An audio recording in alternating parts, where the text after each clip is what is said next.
শুক্রবার দিন আসলেই বাইরে ঘুরতে যাব বা বাইরে ঘোরাঘুরির সময়, আর শুক্রবার দিন আসলেই জামাইয়ের চোখে খালি ঘুম আর ঘুম। সারা সপ্তাহ তো বাসায় সময় কাটে, বাসায় থাকি।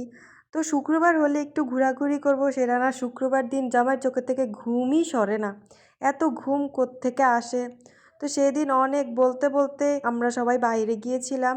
তো বাইরে গেলে এখন কোথায় ঘুরবো, ঘোরাঘুরির নাকি কোনো জায়গা নাই। তো পরে আমি বললাম ঠিক আছে চলো মার্কেটে যাই, মার্কেটে থেকে একটু ঘুরে আসি।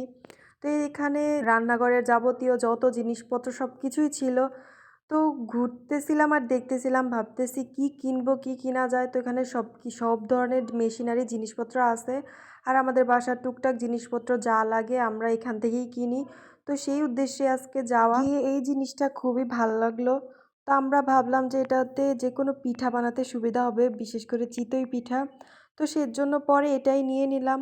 আর এই তো কেনাকাটাও শেষ, আর আমাদের ঘোরাঘুরি ওই পর্যন্তই শেষ। এখন আর কি, বাসায় চলে যাব।